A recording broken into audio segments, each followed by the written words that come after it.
Bonjour à tous. Bonjour. Nous entrons donc dans cette première catéchèse préparatoire. Il y en aura une autre samedi après-midi pour nous préparer pour la très grande célébration de la Vigile pascale. Mais aujourd'hui, vendredi saint, nous allons regarder davantage la célébration de la Passion et de la Croix, les deux grands moments de cette célébration qu'on appelle l'office de la Passion et de la Croix. On regardera aussi l'office de ce soir du Stabat Mater qui tourne autour d'accompagner Notre-Dame sur ce chemin de croix. Donc, sans plus tarder, on entre dans une célébration qui est vraiment assez impressionnante.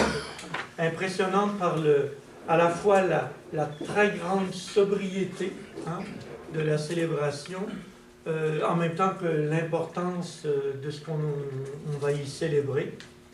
On est au terme de toute la vie terrestre de Jésus. On l'a accompagné tout au long de l'année liturgique, si on peut parler ainsi, tout au long de sa vie. Et là, on arrive au point culminant où on peut se dire un homme meurt comme il a vécu. Et alors, sa manière de quitter ce monde nous dira un peu sa manière d'avoir vécu, le testament qu'il livre à l'humanité. Et cet homme, c'est le Fils de Dieu. Alors, la célébration va revêtir un caractère très, très solennel et même empreint d'une grande austérité, d'une grande gravité. Tout le monde est dans l'Église, même les frères sont dans l'Église déjà, tous sont assis. Et puis, tout à coup, dans un grand silence, on voit entrer le président d'Assemblée, c'est-à-dire le Père Abbé, qui entre en silence et qui se prosterne de tout son long devant l'autel, dans un long moment de silence. C'est un geste qui est assez impressionnant, d'abord et surtout pour celui qui le fait, qui le vit, qui l'accomplit, mais aussi pour vous qui allez voir cela, de voir tout à coup celui qui préside s'effondrer, si on peut dire, devant l'autel du Seigneur, qui manifeste un peu cette plongée qu'a le Fils de Dieu, puisque le président d'Assemblée tient la place du Christ dans la célébration. Et donc, cette plongée du Fils de Dieu là, qui plonge dans toute la souffrance, dans toute la misère, dans un geste de grand abandon devant son Père, qui est en même temps un rappel de ce mystère de l'incarnation, de Dieu qui descend jusqu'à nous et qui même descend plus bas que nous, et qui accepte de passer par ce mystère d'abaissement, cette kénose qui est manifestée par cette plongée du président par terre devant le mystère qui s'ouvre devant lui, devant cet autel où bientôt il sera offert en sacrifice, offert comme quelque chose qui devient sacré pour nous. Il fait du sacré pour nous. Alors il va transformer ce mystère de croix, ce mystère de haine, ce mystère, un peu comme on parlait hier là, avec ces attentats, ce mystère de douleur, de haine, de violence, d'injustice profonde où on tue l'innocent avec un procès bidon. Il va transformer tout cela, il va faire du sacré avec cela. Il va faire quelque chose de divin, quelque chose qui va dépasser toutes nos attentes et qui va nous plonger dans un grand regard d'émerveillement, un sacrifice où on va voir jusqu'où est allé Dieu pour nous sauver. On disait hier que dans nos homélies que entre l'islam et le christianisme, une des grandes différences, c'est que dans l'islam, c'est l'homme qui est appelé à aller vers Dieu. Dieu, le miséricordieux, est dans son royaume et il invite tous ceux qui veulent le suivre à se convertir à l'islam et à entrer dans le paradis du grand miséricordieux. Il est en haut là-bas. Le Dieu de Jésus, lui, fait tout le contraire. Il décide d'abandonner ce grand royaume où il est pour venir au-devant de nous, et non seulement au-devant de nous, mais pour venir même chercher celui qui s'est égaré, celui qui s'est perdu, celui qui ne sait plus, pour aller chercher. Et donc dans tout ce mouvement d'abaissement, c'est cela que nous allons vivre. Et nous rappeler peut-être que si certains d'entre nous vivent dans leur vie actuellement, là, à un moment où ils ont l'impression que tout vient de tomber, là, qu'ils ont perdu pied, ils ne savent plus où ils s'en vont, ils ne savent plus si Dieu est encore avec eux, si Dieu ne les a pas laissés tomber, ben, se dire non, parce que Dieu est déjà tombé. Il est déjà là, et c'est sur lui que tu vas tomber dans cette célébration. Puis il va y avoir une oraison qui va très très bien, vous l'écouterez bien, qui va très très bien cerner le double mystère que nous allons célébrer dans cette liturgie-là. Donc, deux grandes liturgies. La liturgie de la parole, enfin, il y en a trois. La liturgie de la parole, et ensuite il y aura la liturgie de la croix, et enfin la liturgie de la communion. Liturgie de la parole. On va d'abord entendre Isaïe, chapitre 52e. Le juste, mon serviteur, justifiera les multitudes. Un regard en arrière, où l'on écoute l'Ancien Testament, où on va essayer de retrouver un peu là, tout le drame de l'injustice humaine et tout ce qui nous bouleverse, tout ce qui nous jette par terre. Et comment Dieu, lui, regarde cette réalité du mal, cette réalité de la souffrance. Et comment il appelle son serviteur à venir au milieu de nous. C'est très beau parce qu'on y montre comment ce serviteur souffrant est la figure du Fils.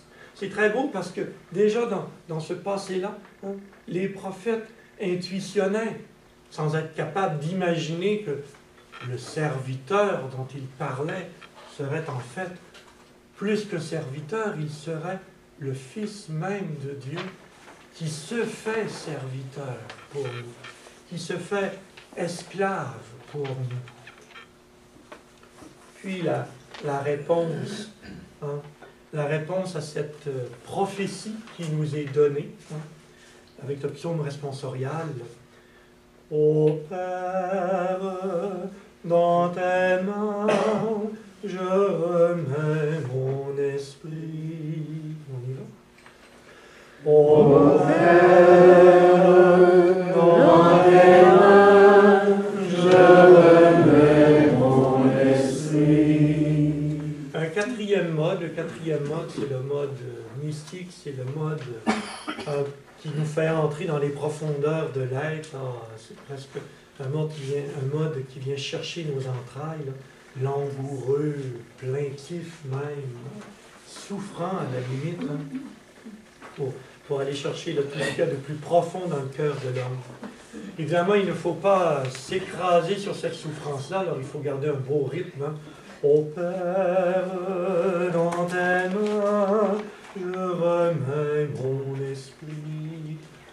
Sinon, on reste sur notre souffrance et on n'avance plus avec le Christ, qui lui veut nous conduire, pas seulement sur la croix, mais surtout au matin de Pâques. Alors la deuxième lecture, elle, tirée de la lettre aux Hébreux, hein,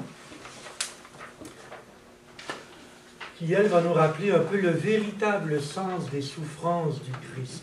Alors, on a dans l'Ancien Testament cette vision de comment est-ce que le mal apporte l'injustice dans notre monde. Puis ensuite, oui, mais alors pourquoi faire souffrir le juste? Et donc, comprendre qu'est-ce qui se cache derrière les souffrances de Jésus. Quel amour fou il a pour nous.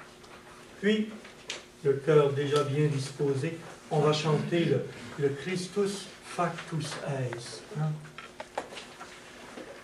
Il s'est fait pour nous, il s'est fait le Christ pour nous, obéissant jusqu'à la mort et la mort de la croix. La mort qui va jusqu'à la croix. Que vous connaissez bien, on va reprendre là. On ne le chantera pas parce que la Scola va d'abord le chanter pour nous. Hein. Le répond et le verset sont chantés une fois par la Scola. Puis, on va reprendre le répond ensemble, donc on pourra se laisser porter par ce chant qui remonte à la nuit des temps pour bien manifester ce grand mystère. Et ce sera la lecture de la Passion. La lecture de la Passion que je vais faire avec Michael et Marie-Diane. C'est ensemble qu'on va entrer dans ce mystère où on va reprendre le plus vieux texte qui annonce la vie de Jésus. C'est le noyau, le cœur même de l'Évangile. C'est d'abord ce récit de la Passion. Ensuite, les évangélistes ont étoffé avec le avant et le après. On est vraiment au cœur du mystère de notre foi. Une foi qui n'est pas centrée sur la souffrance de Jésus, qui n'est pas centrée sur le fait qu'il a mal, qui n'est pas non plus centrée sur le fait qu'on lui a fait mal et qu'on a été méchant avec lui. Le mystère de la Passion qui est centré sur le fait que malgré le refus, malgré l'aveuglement de ceux pour qui il est venu, le Christ nous a aimés et rien ne pourra nous séparer de lui. C'est cela le grand mystère de cette passion de Jésus. Rien ne pourra nous séparer de l'amour que Jésus a pour nous. Même pas la passion qu'on vient d'entendre. Même pas toutes les injustices qu'on a commises contre lui, que nous avons commis contre lui. Même pas les reniements que nous avons faits contre lui. Même pas les trahisons que nous commettons sans cesse avec lui. Même pas la peur de le suivre que nous avons aussi avec lui. Rien de ce que nous avons fait, pas plus que ce que eux ont fait il y a 2000 ans, ne pourra nous séparer de son amour, parce qu'il nous aime jusqu'au bout. Et c'est pourquoi c'est si beau à entendre, c'est si beau à lire, c'est si beau à recevoir.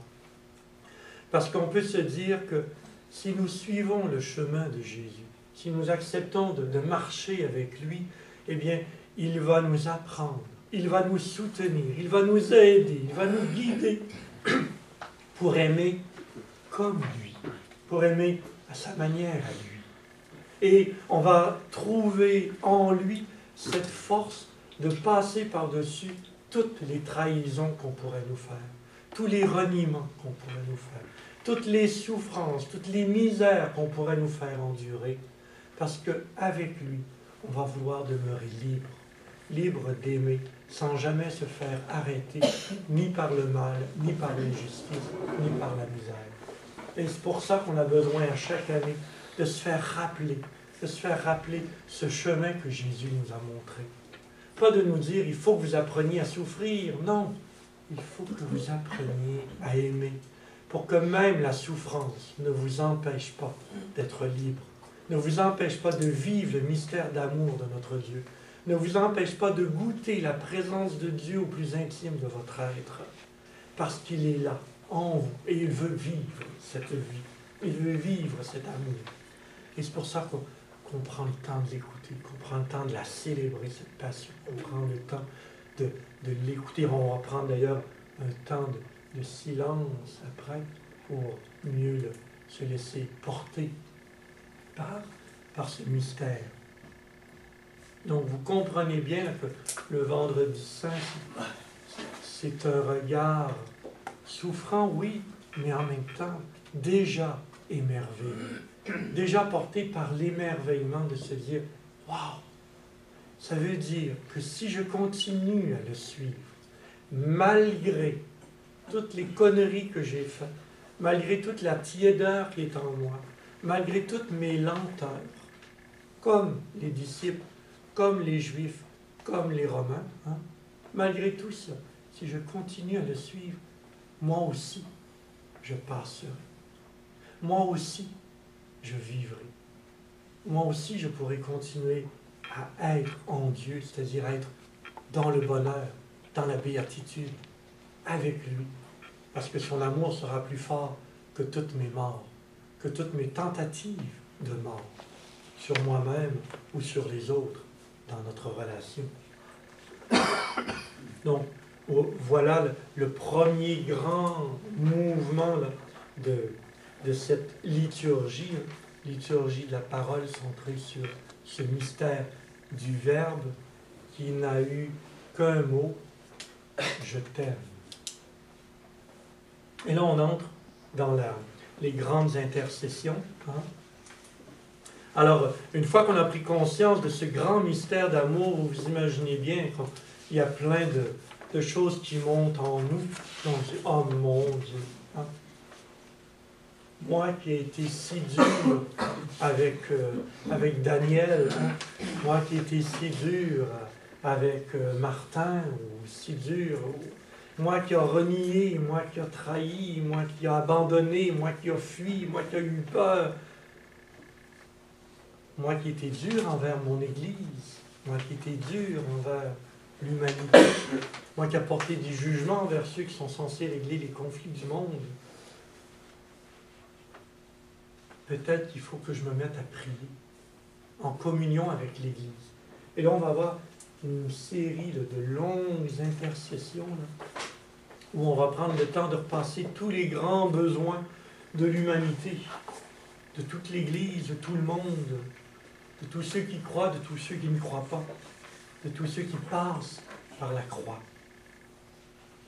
Et on va chanter, là, Seigneur, prends pitié, Seigneur, prends pitié, Seigneur, prends pitié. Seigneur, prends pitié, Seigneur, prends pitié, Seigneur, prends pitié. Puis la scola, vous allez voir, elle va nous entraîner dans ce grand mouvement-là. Et puis ce qu'il y a de merveilleux d'ailleurs avec la scola, c'est que même si vous ne savez pas chanter, même si vous ne reconnaissez pas le chant, même surtout si vous faussez, vous aurez une place. Parce que comme eux, ils chantent à plusieurs voix, là, ça s'harmonise à la fois. Et puis même si nous, on fausse, là, ça devient beau pareil. C'est le grand miracle de la liturgie polyphonique. C'est dans ce temps-là que je trouve que j'ai une belle voix. Ça se fond bien. Parce qu'il y a toute cette scola-là qui chante tellement bien, qui est tellement bien assise, que nous, on fait juste ajouter des nuances de couleurs. Il faut rendre grâce à Dieu pour cette participation-là. Puis, vous allez voir, ils vont nous entraîner là-dedans. Puis, ayez pas peur pendant qu'on fait ces intercessions-là, qu'on chante ces Seigneur, prends pitié, d'y ajouter vos intentions personnelles. De visualiser dans votre cœur, ah oui, il y a telle personne, ah oui, il y a telle situation, ah oui, il y a tel pays, ah oui, il y a tel drame que je porte dans mon cœur. Passez-les là-dedans pour les faire entrer dans cette grande intercession-là, qui est l'intercession, pas seulement de mon intercession à moi, pas seulement l'intercession de notre communauté de croyants rassemblés dans notre monastère, mais qui est l'intercession de toute l'Église. De toute l'Église qui a la mission de porter la prière, non seulement de toute l'humanité, hein, mais Saint Paul dit même de toute la création. La création pousse des gémissements ineffables, elle attend la révélation des enfants de Dieu. Donc c'est l'Église qui porte tout ce cri d'espérance et en même temps de souffrance, parce qu'elle passe à travers le mystère de l'enfantement, elle passe par le mystère de la croix. Alors ça vaudra bien la peine, évidemment, de s'arrêter et de regarder ce mystère de la croix-là. On va arriver avec la vénération de la croix. va y avoir une procession. Le président va partir avec ses acolytes. Puis, ils vont aller chercher la croix. Ils vont faire entrer dans l'église. Puis là, quand elle va entrer, on va se mettre à chanter notre émerveillement. Hein? Notre émerveillement devant ce signe qui nous rappelle le chemin par lequel nous allons à Dieu. Voici le bois de la croix qui a porté le salut du monde. La scola. Adorons le bois de la croix qui a porté le salut du monde. Tout le monde. Adorons le bois de la croix qui a porté le salut du monde. Par 3 fois, hein, on va chanter ça. Par 3 fois, on va monter le ton parce que l'enthousiasme va commencer à nous saisir. On va commencer à réaliser davantage que cette croix que l'on regarde, en fait, ça va plutôt celle-ci, cette croix que l'on regarde, comme je vous le dis, elle n'est pas le rappel de quelqu'un qui a souffert pour nous. Elle est le rappel de quelqu'un qui nous a aimés jusqu'au bout. Elle est le rappel du chemin qu'il nous invite à suivre, le chemin de la croix, qui fait qu'on n'oublie jamais l'importance de rester branché entre moi et celui qui est Dieu, hein, et qui me rappelle constamment que ce chemin passe aussi par mes relations avec mes frères et sœurs, et que tous nous nous retrouvons dans ce mystère de relation, de communion, de fraternité, d'amour. Que c'est là que ça se vit, là où se trouve Jésus-Christ. C'est lui la porte. C'est lui la porte qui nous permet de passer de nous-mêmes à Dieu et de nous-mêmes à nos frères et sœurs. Et donc, en vénérant cette croix-là, c'est un peu ça qu'on va se rappeler. Est-ce que je suis toujours ce chemin? Est-ce que j'accepte de devenir, moi aussi, une croix? Hein?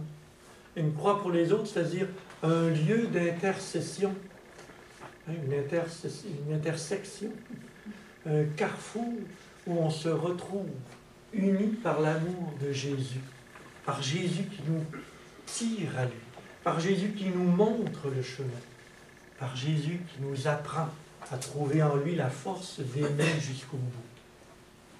Et pendant ensuite, on va installer la croix et on va vous inviter à venir la vénérer. Hein? Donc, manifester un signe concret d'engagement pour dire que oui, c'est vraiment ce chemin-là que j'ai choisi. C'est vraiment ce chemin-là que je prends. Et là, on va vous dire, ben venez alors. Si tu veux suivre le chemin de Jésus, montre-le par un signe concret. Viens embrasser cette croix. Donc, viens baiser cette croix. Alors, vous allez venir, vous allez vous agenouiller pour ceux qui le peuvent, sinon vous incliner pour d'autres. Et puis là, vous allez baiser cette croix, ou encore tout simplement baiser vos lèvres et puis toucher la croix, selon le geste qui est le plus simple pour vous, et surtout le plus significatif pour dire, oui Jésus, moi je le prends ce chemin-là. Je la prends ta croix, je l'accepte. La croix que tu me montres, la croix que tu me donnes, la croix de l'amour qui va jusqu'au bout. La croix de ce désir de communion avec tous. Puis pendant ce temps-là, la Scola va chanter là, les grands impropères qui remontent eux aussi à la nuit des temps. Ce grand chant-là, cette grande supplication qu'adresse le Père à l'humanité. Ô mon peuple, que t'ai-je fait? En quoi t'ai-je contristé? Réponds-moi. Pourquoi est-ce est-ce que tu hésites? Pourquoi est-ce que tu as peur d'embrasser ma croix? Pourquoi est-ce que tu as peur de suivre le chemin de mon Fils? Pourquoi est-ce que tu as peur d'être avec moi sur les chemins de ce monde? Pourquoi est-ce que tu hésites encore aujourd'hui à te laisser tomber dans les bras du Père? Pourquoi est-ce que tu hésites encore à accepter la sainteté, à devenir un saint? Qu'est-ce qui t'empêche encore? Puis là, il va chercher toutes les raisons possibles et imaginables pour dire, vois-tu ton incohérence? Hein? T'ai-je fait sortir du pays d'Égypte? Moi, je t'ai fait sortir du pays d'Égypte. Toi, tu m'as donné une croix. T'ai-je guidé 40 ans dans le désert et nourri de la manne? T'ai-je fait entrer en terre assez belle pour qu'à ton sauveur, tu fasses une croix? J'ai pris soin de toi en Égypte. Puis regarde comment tu prends soin de mon fils. Moi, je t'ai planté ma plus belle vigne. Toi, tu n'as eu pour moi que ton amertume. Et tu m'as donné du vinaigre quand je t'ai dit j'ai soif. Alors que moi, je t'abreuvais du meilleur des vins. Et même d'une lance, tu m'as ouvert le cœur. À moi, ton sauveur. Ô mon peuple, que t'ai-je fait? En quoi t'ai-je contristé? Réponds-moi. Fait qu'il va tout passer, là, ce qui s'est passé en Égypte dans l'histoire du salut. Puis comment nous, on a réagi en Palestine, sur la terre d'Israël, avec son Fils, avec Jésus.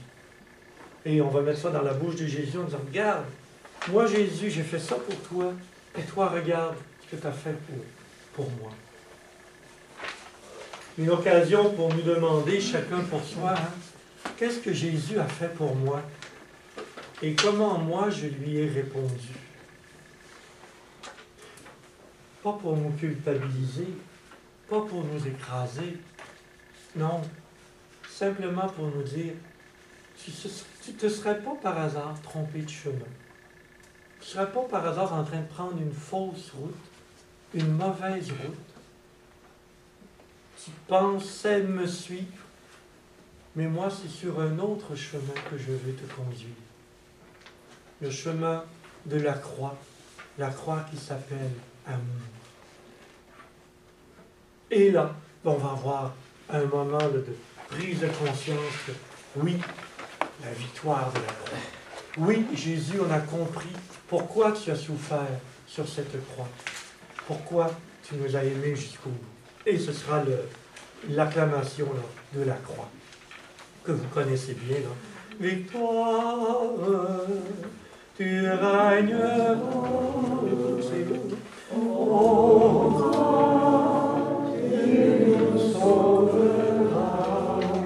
Puis on vous a mis des partitions, hein, parce que vous pouvez chanter. Il y en a 4 voix. Vous pouvez rajouter les autres si vous voulez. Celles que vous allez improviser. Comme je vous dis, on est très ouvert parce qu'à ce moment-là, ce sera vraiment la prise de conscience que, hey, c'est vrai, on pensait que la croix c'était épouvantable. Mais non, la croix c'est de comprendre que ce qui compte, c'est l'amour. Ce qui compte, c'est de comprendre que notre Dieu est amour. Et qu'on est prêt à aller jusqu'au bout même, à accepter le martyre, comme tant de nos frères et sœurs actuellement à travers le monde font. Alors, on n'a jamais eu autant de martyrs au 21e siècle, alors qu'on a juste 16 ans, que dans tout le 20e siècle. En 16 ans, on a déjà battu tous les records en martyrs, imaginez. D'hommes, de femmes qui acceptent volontairement de dire non, je ne renierai pas ni le Christ, ni son évangile, avec ses valeurs de pardon à vos ennemis, de miséricorde, de générosité, d'accueil, hein, d'espérance, de nourrir les affamés, de vêtir ceux qui sont nus, de visiter les malades, de visiter les prisonniers, de consoler ceux qui pleurent, etc., de béatitude. Hein.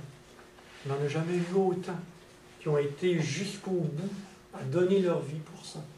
Dans tous les pays du monde actuellement, où où nos frères et sœurs souffrent la persécution.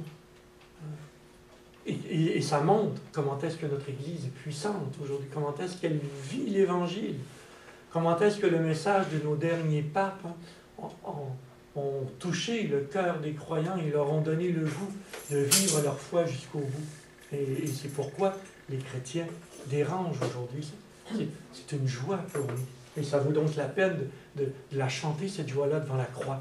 De dire, oui, on va être victorieux. Oui, c'est l'amour qui va gagner. Oui, c'est l'amour qui va triompher sur toutes les puissances de mort qu'il y a actuellement dans le monde. Et nous aussi, on accepte d'y aller jusqu'au bout. Nous aussi, on la tient, la croix. Fait que vous voyez que c'est une célébration qui va être très dérangeante parce que ça va nous obliger à nous demander, si on me demandait aujourd'hui, tu renies l'Évangile ou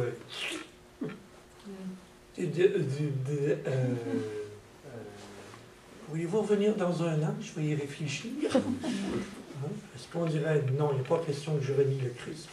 Allez-y. Puis en plus, non seulement je ne renierai pas le Christ, mais je te pardonne. Je te pardonne parce qu'il n'est pas question que je me laisse envahir par autre chose que Jésus-Christ. Que je me laisse envahir par la haine. Non, il n'y aura que l'amour, que le pardon, que la miséricorde. Fait que vous imaginez, Vendredi Saint, c'est quelque chose. On aura vraiment besoin de la liturgie de communion pour nous aider ensuite, parce que là, à un moment donné, je vais aller voir des fois, on se sent un petit peu tout seul. On dit, ben là, ils sont où les supporters pour m'aider? Il y a un jeune qui me disait il n'y a pas si longtemps, il dit, ben là, il dit, moi, je vis des belles choses des fois avec les croyants, avec les chrétiens. On fait des belles prières. Mais à un moment donné, je me disais, coudonc, j'ai l'impression qu'on prie tout seul. Tu sais. C'est mon Jésus, c'est mes prières. On est ensemble dans la même place, mais je ne sens pas là qu'il y a vraiment ce désir de faire communion, d'être ensemble, de se sentir accueilli, de se sentir porté par les autres, de sentir que je compte pour les autres dans le travail de l'évangélisation. J'ai l'impression qu'on manque de communion. Hein? Ben, après avoir accepté de suivre Jésus, après avoir accepté de dire oui, moi je me tiens accroché à ta croix, Jésus. Je te suis. Ben, je te suis, mais poussez-moi donc un peu, vous autres. Hein? Aidez-moi donc un peu. Liturgie de communion. On va s'attacher à Jésus, se nourrir de lui, puis on va le faire ensemble, en Église, en communion. Et donc on va recevoir très modestement, très simplement, dans une belle procession qui va nous emmener la Sainte Réserve, Jésus Hostie, qui va nous emmener la Sainte Réserve pour pouvoir, parce qu'on a été prévoyant hier, on a célébré la dernière scène, on s'est dit, on a besoin, Seigneur, du pain pour la route. Alors, garde-nous-en un petit peu.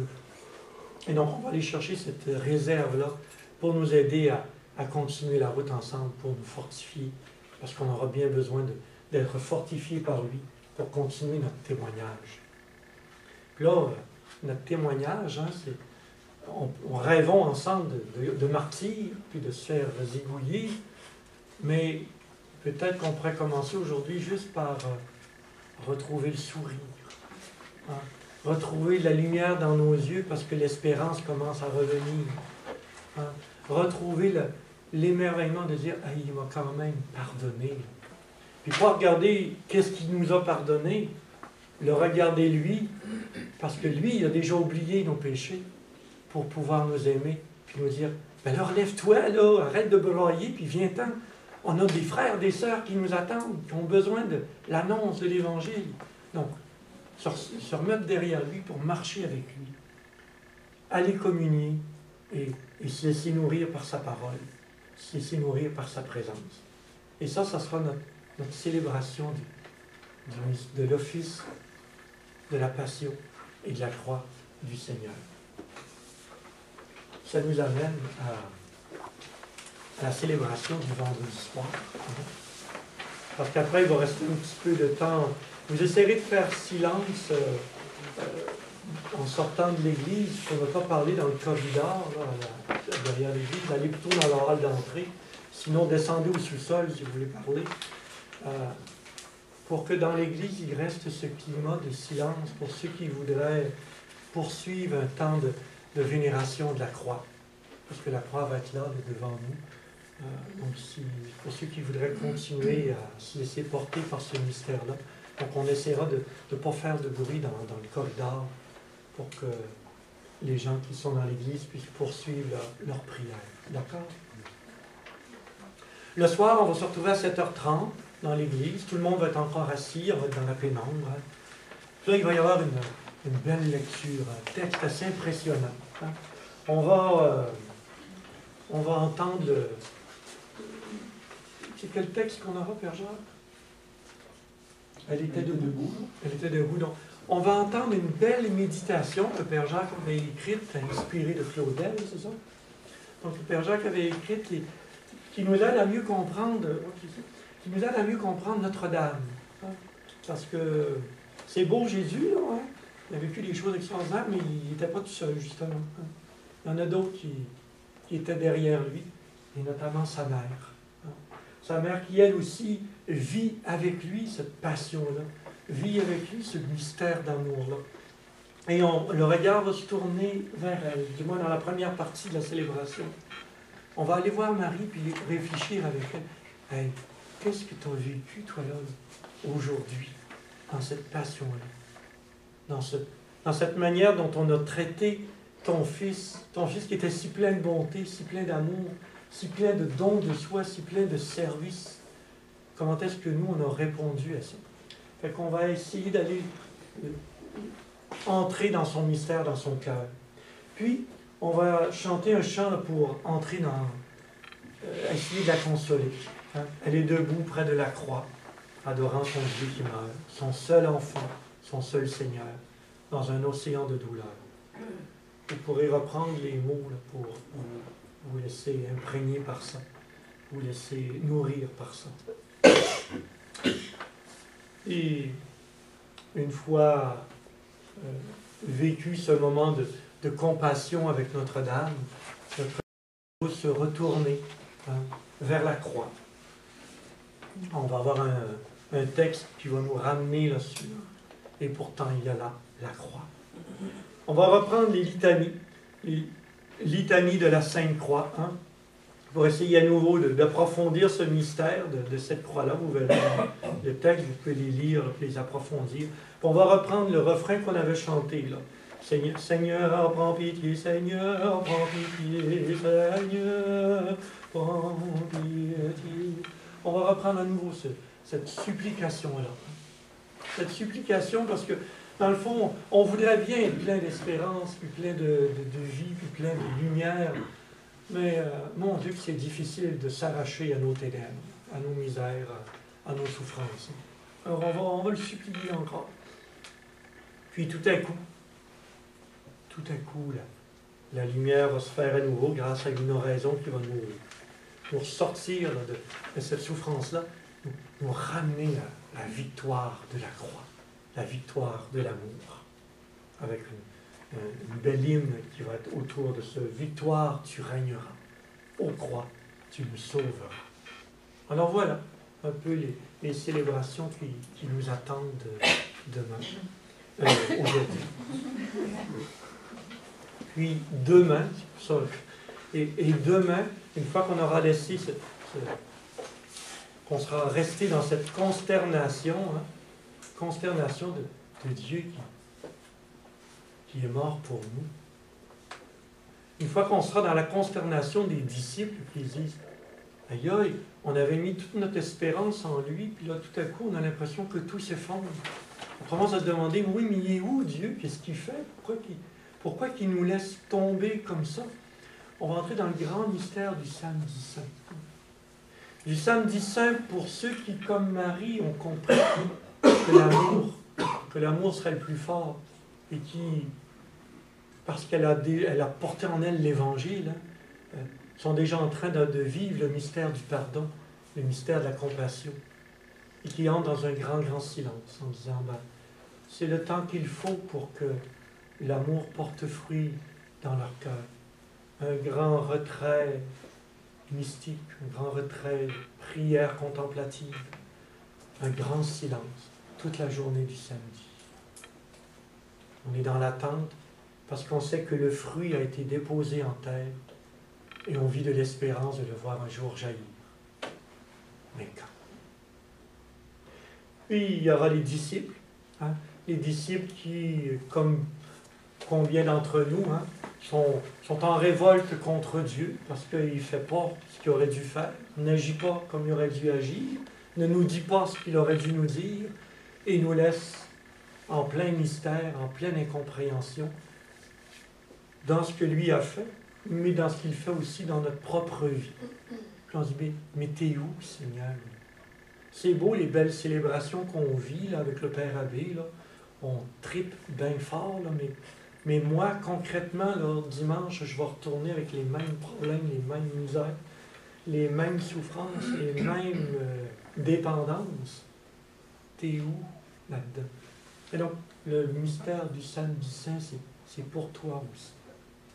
Pour prendre le temps de te dire, mais le fruit est déposé en terre. Et quelque chose de mystérieux est en train de s'opérer. Quelque chose que nous verrons surgir au matin de Pâques. Et j'espère que tous ensemble, on pourra en goûter la joie. Parce qu'il est là, déposé en espérance. Donc, on se retrouve samedi après-midi pour la prochaine catéchèse. Merci à tous. Oui, merci. S'il vous plaît. Oui.